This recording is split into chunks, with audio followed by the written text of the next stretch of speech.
ultimately, the reason that I took it so hard is because I felt that I failed our community. I felt that I failed our team. I felt embarrassed that I put our fans and our supporters in that position. When you Google Geeks and Gamers, there's says Geeks and Gamers Daily, blah blah blah, and then it'll say controversy, Geeks and Mhm. Gamers controversy, right? One of the big controversies, and if you want to, there's a whole video about going back and the Snyder thing, Mhm. uh, and that was obviously a big moment for Geeks and Gamers, Toughest moment I've ever faced. right? What did you learn from that? What was one of the big takeaways you had from that experience? Man, there's a lot. So the Snyder incident, for those that are not aware of, we did a charity live stream with Zack Snyder right before the Justice League Snyder Cut released. We were given the opportunity to so Uche, rest in peace to Uche, former G&G member, former Jacksonville Jaguars, passed away in the past year. And Uche, obviously being a former NFL football player, had a lot of connections with a lot of people. And he called me. He says, "Hey, I'm in contact with Zack Snyder." And I was like, "Wow, that's fucking cool, man."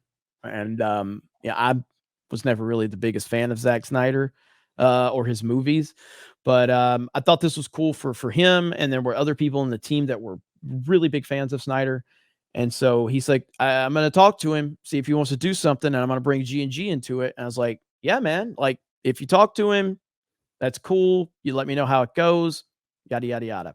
And, him and the guys got on a call with Zack. They had a great phone call. G&G came up. Zack was 100% all in on like wanting to do something. And so then they come back to me. They're like, "Hey, Zack is 100% interested in working with G&G." I'm like, "Really? Okay. Well, I need to talk to Zack now because I need Zack to understand who we are and what he's about to step into, because I don't think he gets it. Because I'm a very self-aware individual." Go ahead. And the idea being that Yeah. you're kind of anti-Hollywood, Yes. anti the business that he's in, Yes. Yes. right? And so we set up a Zoom call. I got on there with Zack. "Hey, Zack, my name is Jeremy. Run Geeks and Gamers. Really appreciate you taking the time to be here. Hey, man, listen. I want to be as transparent as I can with you. I personally am not a fan of your DC movies. I am not. I'm a fan of your Watchmen. I'm a fan of Dawn of the Dead. I'm a fan of a lot of your other stuff. But I just wanted to be transparent with that. With that said, I have nothing but the utmost respect for the Snyder cut, the Snyder fan base. They're passionate and they have willed this thing into existence. And I am appreciative of that." And he goes, "Well, thank you, man. I appreciate that. Thanks for being upfront. That's really cool of you, yada, yada, yada." Yeah, man, no problem. With that said, I just need you to understand that I'm pretty controversial from your perspective. Like, I criticize Hollywood a lot and I get called a lot of names and I get labeled a lot of things. And I just want you to know, before you get any further into this conversation with me and us, that's what we're about. And I don't want to say this isn't as disrespectful as it sounds when I say it, but he's kind of like, it's okay, bro. Like, I face a lot of criticism from the mainstream. I got this. You know what I mean? He kind of brushed aside my, like, whatever controversies you got. I got it, bro. I was like, "All right, cool." And so I was like, "Hey, okay, if you're cool with it." So I said, "So here's how we're gonna do this. We need to announce the charity live stream on Friday Night Tights, because the moment that this goes public, I'm telling you, there's gonna be a bunch of people on Twitter screaming about this, really mad, really mad. Oh, Jay's a racist and he's a sexist." So I need to announce this on FNT, my biggest audience that I can get in front of, so we can boost those numbers, get those numbers big time before the weirdos start crying. He goes, "Yeah, man, cool, no problem." Well, then he decides to go on a random live stream with 100 people watching and casually name drop Geeks and Gamers that he's working with us. And I just like face palmed the moment he did it. And I'm like, "What the fuck are you doing, bro?" I've shown all this documented in my video. I'm like, "What are you Mhm. doing? What are you doing?" And so I called him the next day. I was like, "Hey, Zack." He goes, "Hey, buddy." And I could already tell he was feeling it. He was feeling it because he knew he'd Right. stepped in it because he was hearing from everybody. And I was like, Who do you think he was hearing from? Social media, executives? his fucking wife, because she hates me.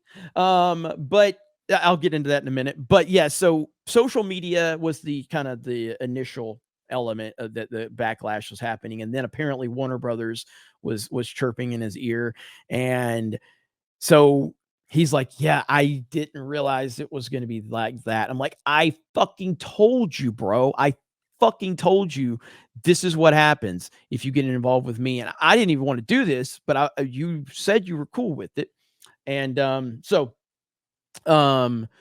anyway, I felt like, what am I going to do at this point in time? I got a tough situation on my hands. He's publicly announced it. We made a video about it as well after this to try to, but it just kept getting worse and worse from his perspective. So he comes to me and he goes, got to take the Geeks and Gamers logo off the thumbnail, because we had a thumbnail, charity auction, all of that. And this was this is after I moved it to Uche's channel. So I initially were going to do it on Geeks and Gamers. After I saw this, I was like, let's move it to Uche's channel, the former NFL football player with your connection. I'm putting my Geeks and Gamers logo on it because it is a Geeks and Gamers project. He was cool with that. Then after the heat got worse, he goes, you got to take the Geeks and Gamers logo off the thumbnail. I'm like, why? Why did you? What was the idea? Warner Brothers. Because they felt it was a toxic brand. Yes. What was the idea? Yeah. Yes. And so I said, I'm not going to do that. What I will do is I will change the thumbnail with some of the art that we were auctioning off. I will change the thumbnail, but I am not removing the Geeks and Gamers logo. I will change the thumbnail and I'll work with you halfway, but I'm not just taking my fucking logo off. Now at the same time all this is going on, there was a charity auction website that was being created for all the stuff that's going to be auctioning off. Now I had no contact with these people. All right. I didn't know who they were. They were basically operating off public knowledge that Geeks and Gamers and Zack Snyder were doing something together. That's what they were operating off of, the information Zack Snyder put on the internet. So on the bottom of the charity auction website, the Geeks and Gamers logo was there. And I had nothing to do with this. I didn't know it was there, but they were operating off the public knowledge. So anyway, I made some changes. I got the thumbnail switched out, and I made the decision I wasn't going to be on the stream because I was like, I don't need to be on the stream. I'm not a Snyder guy anyway, so I don't need to be on the stream.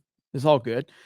And so anyway, 10 minutes before Snyder gets there on the stream. So you got all these people. Uche's there, Tyrone Magnus is there, Ryan's there, Lethal Lightning's there, Film Gob is there.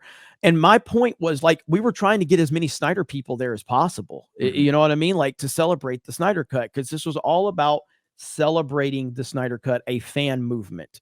Regardless if I'm a fan or not, it's about celebrating a fan movement.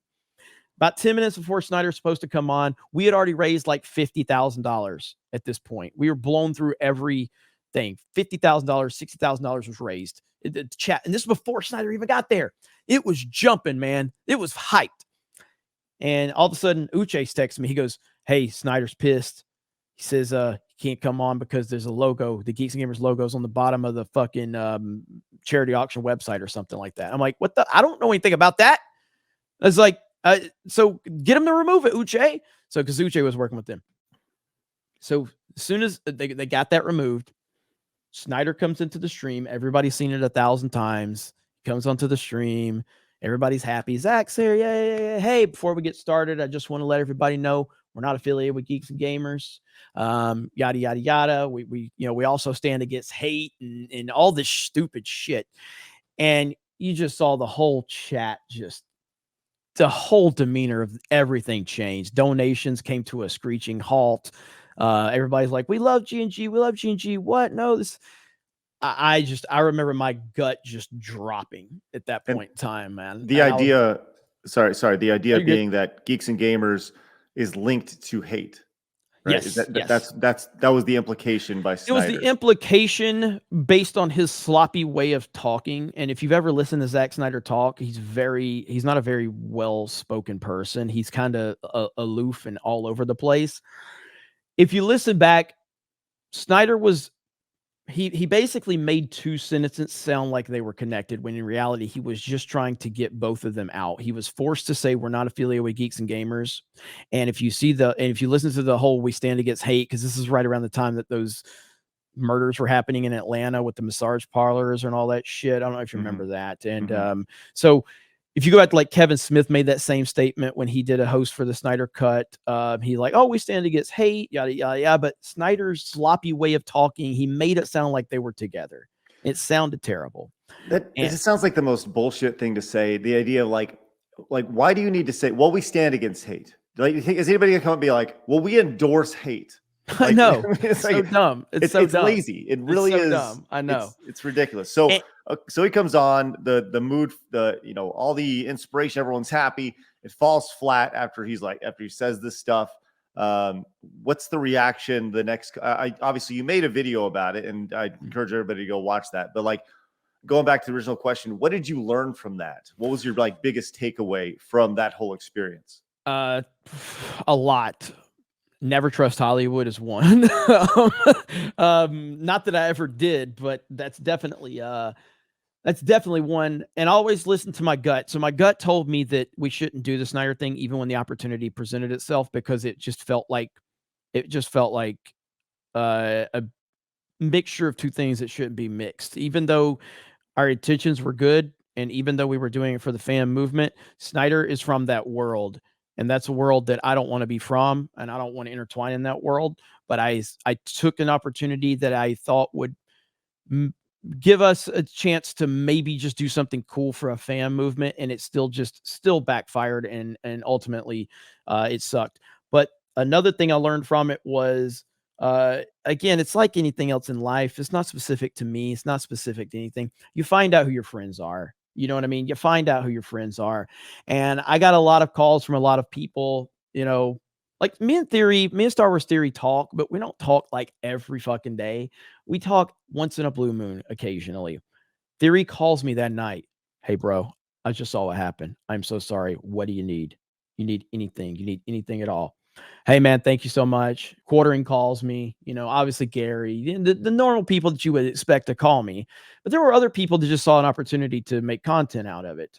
People that you would claim that they're, oh, I'm friends with Jeremy and this is terrible what happened. Well, how the fuck didn't you just call me? Pick up the fucking phone and call me and ask me what happened. Instead, I became revenue and content, which is totally fine, by the way. 100%. I was gonna say, I mean, like, no, it is, but but when you have a friend, do you call the friend to understand the ramifications first, or do you just decide to go and start talking about it even though you have no fucking idea what happened?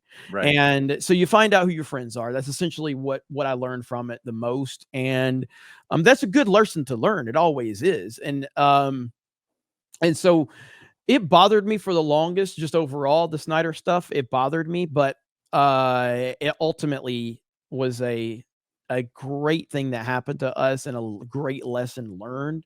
But yeah, it was tough for a long time, and I felt that I failed. Ultimately, the reason that I took it so hard is because I felt that I failed our community. I felt that I failed our team. I felt embarrassed that I put our fans and our supporters in that position. And then I felt bad that they had to be online dealing with people sharing the Snyder clip, like, oh, he dissed you guys. Like, I felt bad that I put everybody in that position. And that's why I took it so hard, because I, as a leader, made a really bad decision, and a lot of people paid for it. And I felt bad for that. So that was the worst part of it for me, was just knowing that I fucked up so bad to put us in that position. And I will not do it again if I can help it. And so that was the biggest lesson learned, because ultimately there was a lot of criticisms of why we didn't check him or challenge him. I was directly involved with that decision. I told everybody on the panel that was on my team anyway. I mean, I didn't have control over other people's on the team, but I was like, do not argue with him. Do not make a controversy of this. This is a charity live stream. We are raising money for suicide prevention. Nothing we say will help us right now. We just need to take it on the chin and move on, because if we argue or turn this into anything worse than it is, that is going to be bad for us. So take it and walk away. Hey, if you enjoyed that clip, make sure you hit the subscribe button. Would greatly appreciate that. So you can find more clips on the channel. And of course, come join us live Monday through Friday at 11 a.m. Central Time for our live Side Scrollers podcast. We would love to see you there.